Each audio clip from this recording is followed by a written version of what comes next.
Welcome, welcome, welcome, family. Welcome to another episode of Steppa the Flatbush Don TV, where we don't glorify violence in the street. We learn from it. The fool keep making the same mistakes over and over and over, while the wise learn from other people's mistakes. Today we want to be wise, yo. We don't want to be the fool. We tired of being a fool, right? So we want to be wise today. We want to learn from these people that we profiling on this platform. We want to learn from their mistakes so we don't do the same thing and fall into the same traps that they fell into. Today, if you're new to the channel, I'm your host, Steppa, the Flatbush Don. Now, like, share, subscribe if you like the content on this station, on this channel, so we could build, not destroy. Constructive criticism is welcome because we're in a phase, we evolving, we learning, we building. So anything constructive that you could add to help us build is welcome. Salute to my foundation subscribers. Thanks for riding with me. Without you, it'd be no me. Respect. Today I want to profile Richard, Babyface, Jamewhite, Parkside crew, Flatbush, Brooklyn. Now, before I get into this, I just want to say that without hope, we are lost. Hope is what gets us up every day, jumping out of bed to a brand new start. Without hope, we tend to try to destroy everything around us because we don't see a future. Case in point, Richard Babyface Jamewhite was born 1973. Now, what stood out to me with this story was that, and this individual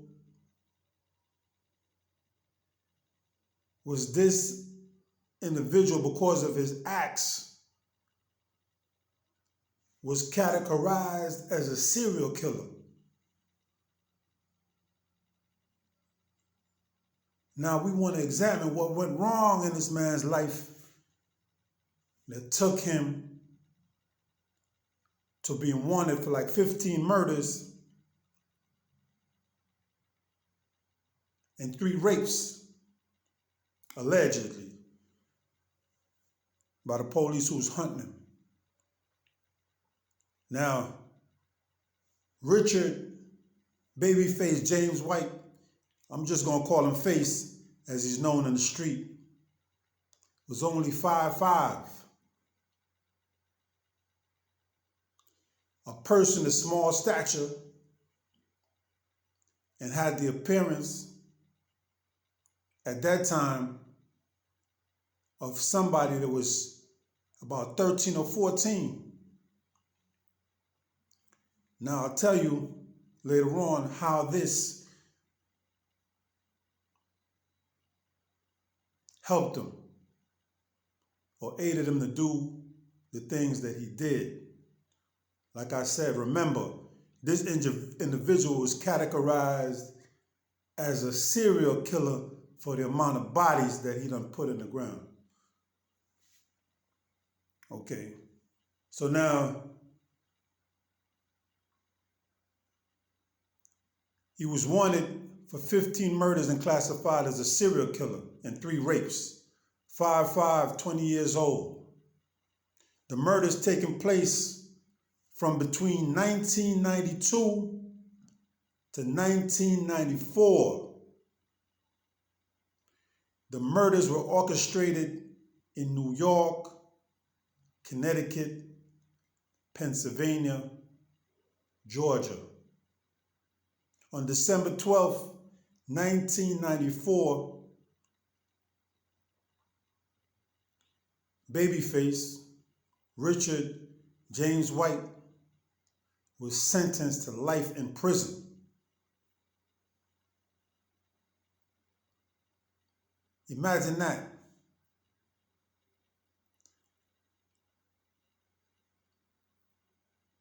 The man ain't really begin to live, and he was sentenced to life in prison for taking life. On September 23rd, 1993,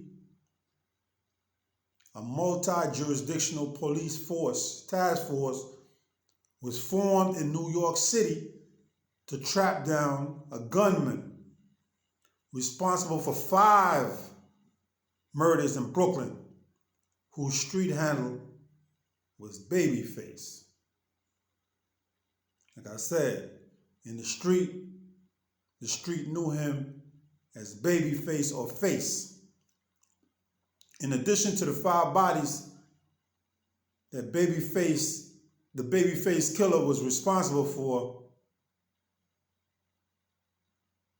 he had 5 more attempts and wounding. It was rumored that Babyface got fixed up with opium, and he was believed himself to be invincible and invisible to law enforcement. So he thought because he got fixed up, he used to send his clothes to Jamaica for the opium man to work on his clothes. He thought that he was invincible. You know, when you think you're invincible and you invisible, you start doing things because you think psychologically, you think that nothing can happen to you. Babyface first became known to the police when he shot Kevin Smith, 19 years old, who he was convinced participated in his brother's Gangster's murder in East Flatbush a month before. So this is how it all started with him. This is how he started going off the track.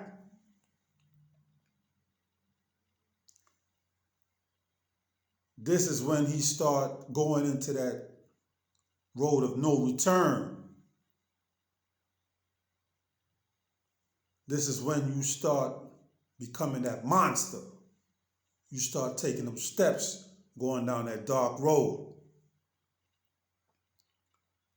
Babyface first became known to the police when he shot Kevin Smith, 19 years old. He was arrested, but jumped bail on the run. Ever since then, they've been hunting him. The police been on his case, trying to bring him back to justice. They knew they had this man running around ready to take lives on the whim. He wasn't thinking. He's moving off of survival mode. He's in survival mode. When you get like that, you get desperate. You see everything as a threat. Everything that moves, that you feel is detrimental to you, you're ready to take out. This is when he joined the Parkside crew, the Parkside posse, whose pastime was robbing and extorting drug dealers. Now see, misery like company, right? You on the run, you're going to get with other wanted dudes that's in the same mindset as you, as in the same predicament as you, so you're not worried about really getting snitched on or whatever because everybody's in the same boat. In April, Babyface was one of 5 men that robbed the armored truck for $101,000 and killed Robert Singleton, who got caught in a gun battle between Face and the guards. Now, these dudes went up on a heist because, you know, you out there, you need money to move around, you need money for housing, you need money for food. You still want to keep your appearance up. You got to buy guns or whatever, ammunition, so you need that money. So 5 of them got together with this notion, we're going to take an armored truck and get this money. Now, if you really look at it, you done caught a body while taking an armored truck. You done took 101,000 that you got to split between 5 people. That in itself is trouble, because what happens is sometimes the money's not enough for the risk that was taken, so dudes be like, yo. The ones that's tight start looking at the other ones, then they start wanting to knock each other off, so that the cut be bigger amongst the ones that survive. Okay, on September 3rd, Face and some of his crew went to rob some drug dealers, but instead raped 2 teenage girls instead.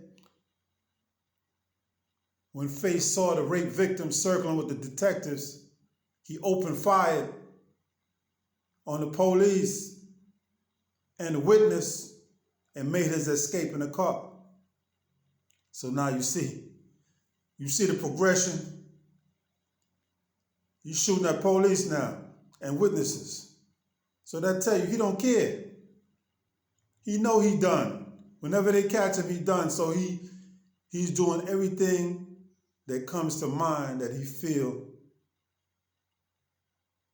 is threatening him. He's retaliating on it immediately.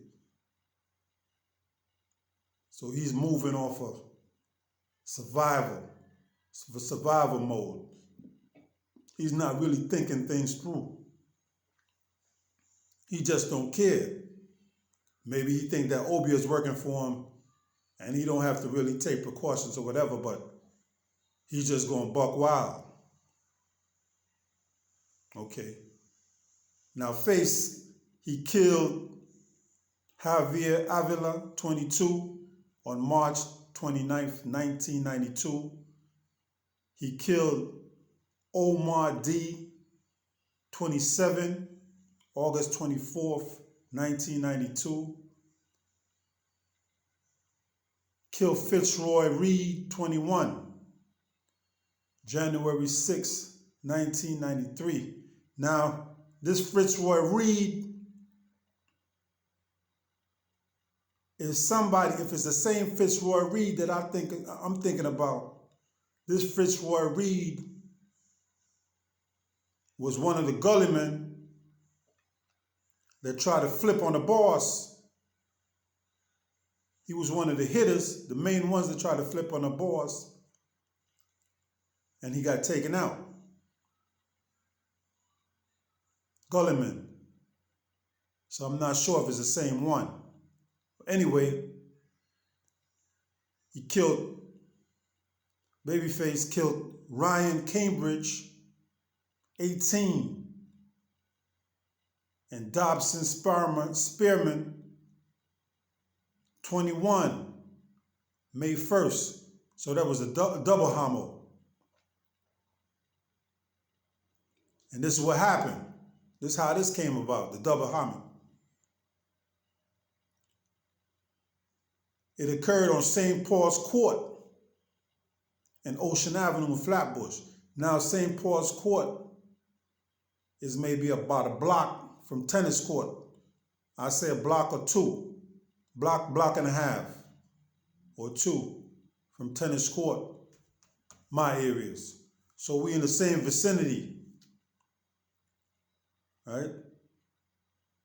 But when these dudes was running the street, they much younger than me, so it's a whole different era. But Flatbush always been gun smoke, Dodge City, gunplay. Now, Face was riding on the handlebars and his homeboy was pedaling. He got 2 9s in his hand, or 2 weapons in his hand, seeing the ops, and got the squeezing off, got the blazing.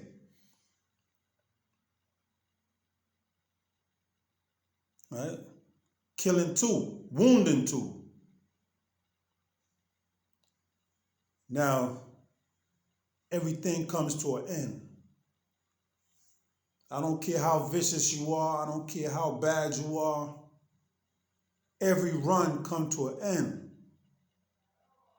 Now they got a task force, multi-jurisdiction task force looking for this dude.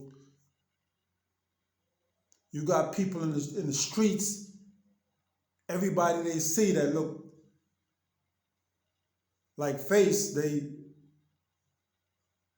jumpy. They looking around. They paranoid. Yo, is that Face? Is that Face? Is that Face?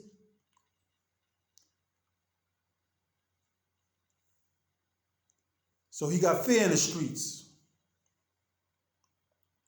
When people fear you, they want you out of there.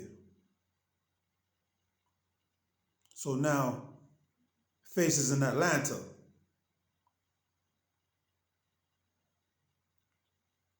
Get into a little fender bender in a mall, DeKalb Mall. He tried to convince dude, don't call the police, we're not gonna get the police involved. I'm gonna give you this money and we're gonna squash this.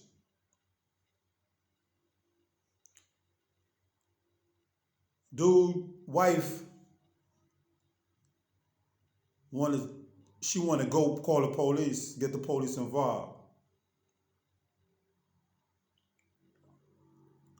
His Face and his homeboy.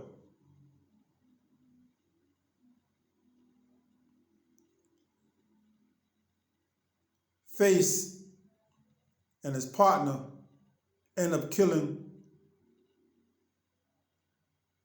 the wife, the dude, and leave his wife. They jump in a blue Honda Accord with Pennsylvania plates and break out. Police give chase. He jumps out the Honda Accord, leaving behind 2 handguns and a switchblade, right? So hours later, they catch Face, he surrenders, and Devin Brown, AKA Ricky Ticky, get captured. That's the end of their run. End of the run. All the mayhem, all the chaos, all the bloodshed come to a cease. Now, all of this was because Face lost his brother. And when he lost his brother,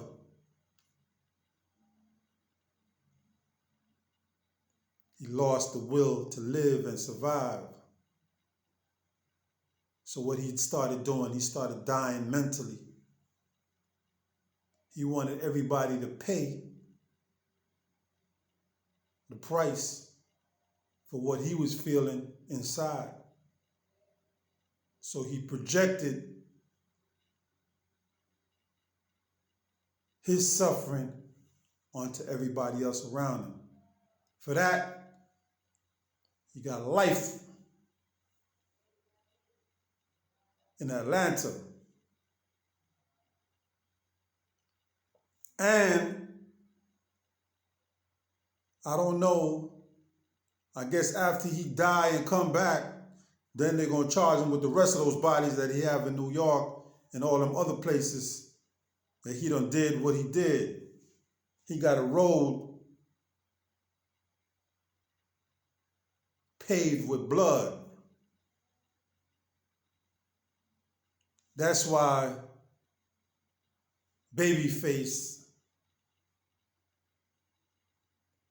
is going to go down in history categorized as a serial killer. You know how they had that brother in The Wire with the bow tie, had more bodies than the Chinese graveyard? That was Face. Sad. Sad. Anyway, this is your brother, Steppa. Steppa the Flatbush Don TV. Tune in, subscribe, like, share, boost up them algorithms, build a channel. Salute. One love.